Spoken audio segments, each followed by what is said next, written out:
So lately I've been getting a lot of emails regarding business credit, and some people trying to ask, all in a nutshell, well, why is business credit better than personal credit? Or I feel as if personal credit is better, yada, yada, yada. So I just want to make a video on it to let you guys know, in my opinion, business credit is way better than personal credit. You guys have no idea what you're missing on that side. And I'm about to go into detail on why that is, all right? So with that being said, let's get into the details and let's dive in. Again, this is solely my opinion. So I'm just gonna tell you everything that I know as far as like why business credit is way better than personal credit. Now, hold on, I'm not trying to tell you to go out there and go get an LLC or S corporation or any shelf corp. I'm not telling you to do all of that. After you hear this, I'm not telling you. Business credit has to be associated with business. So if you're not into that, then you know this isn't going to be the type of thing for you. But for my people out there that kind of twist and turn, jump back and forth, this is for you, because I'm about to explain how business credit is way better. But the first thing I want to get into, of course, is business credit cards are way easier to get than personal credit cards. In my experience, and this is coming from a guy that had terrible credit and I have exceptional credit now, business credit cards are way easier than get the personal credit cards. With your personal credit cards, they're going to look at your utilization, your late payments, how many inquiries you have. The list goes on and on and on. But with business credit cards, they're not really looking at that. Of course, they're going to look at it, but they're not really looking at that. And let me explain. If you have a maxed out business credit card, they're not gonna go see if you have that. Because I remember at one point, one of my Chase business credit cards was maxed out, and I still went to go get 2 more business credit cards, and they did not care. I literally asked the dude too. After I got approved, I asked him, I said, did you see anything regarding my Chase business credit cards? They said, yeah, we seen it, but it really doesn't matter because everything is in great standings, and my jaw dropped. Again, you're talking from a guy that in the beginning, I didn't know a lot what was going on a few years ago, but again, it was super easy.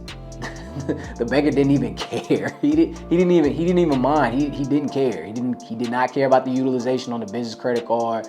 As long as it was in good standing, that's all that he cared about. Now, I'm not saying that credit optimization isn't a thing when applying, because you want to have good credit regardless. But banks don't check to see if you have maxed out business credit cards or how long have you had the card. As long as it's in good standing, you have no issue getting another card, I promise you. Because you got to remember, you and the business, even though you're together, but you're still separate entities. You're just personal guarantees. That's it. They don't care about if you have a maxed out business credit card, maxed out line of credit, as long as it's in good standing. Another thing when it comes to actual business credit and personal credit is you can have a cap on how much personal credit that you can have with an institution or sometimes in general. Let me explain. If a bank sees that you have a massive amount of personal credit already, they can easily deny you because they think that you're hunting just for personal credit for no reason. Oh, they have $800,000 in personal credit, but they're not using it. Why do they want our credit? We're gonna go ahead and deny them. But on the business side, it's a totally different ball game. Institutions most times do not check on the business side how much funding you have, there is no limit or anything like that. But as an individual seeking funding, it can be hard. But a business seeking funding, it's way easier. Again, people have this mindset of you gotta be this humongous business to be in this type of conversation that I'm talking about. No, it's not the same. If you're Bob, yes, your Bob is the individual. Bob LLC is a totally different ballgame. It's so much easier. And then 99% of the time, the utilization that you have on these business credit cards do not report to your personal credit. Now, I know there are a few places that actually do this where your business credit actually shows up on your personal credit card. Stay away from them. Stay away from them. But in other situations or institutions, you do not have to worry about this. With business credit, you can carry a balance for as long as you want, as long as you're making the minimum balance payment and it's in great standing. That's all that matters. Your utilization on the personal side will never take a hit. And then if you are applying for any type of business credit card, I want you to ask them, does this business credit show up on my personal credit report?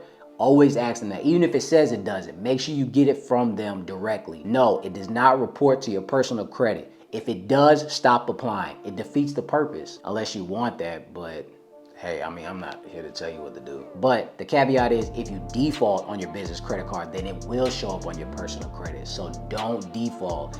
At least pay the minimum balance. The reason why it shows up on your personal is because you're personally guaranteeing that business credit card. So whatever the business doesn't pay, you have to actually foot the bill. That's why it shows up. Again, everything has a low, but you know I'm gonna always keep it real with you. There is a downside to business credit.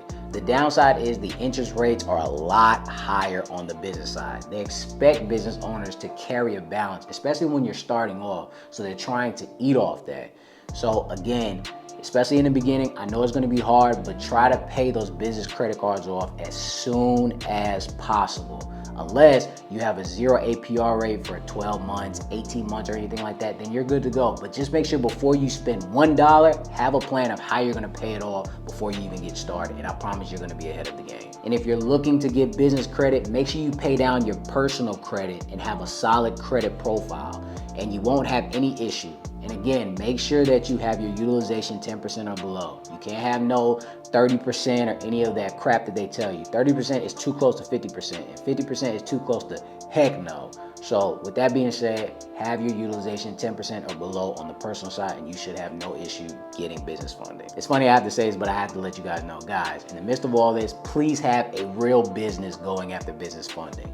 And go after all the soft inquiry business credit cards first before you go on to the hard pull ones. Because again, if you personally guarantee, it's going to hit your credit profile as far as the inquiry.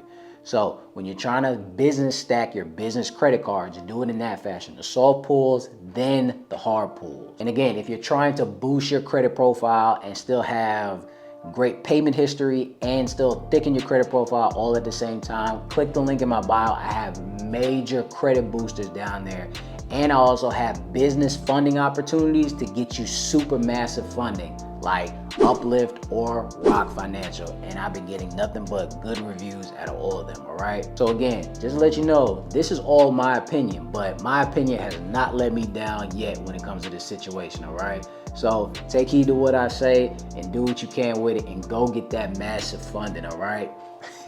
And until next time, ladies and gentlemen.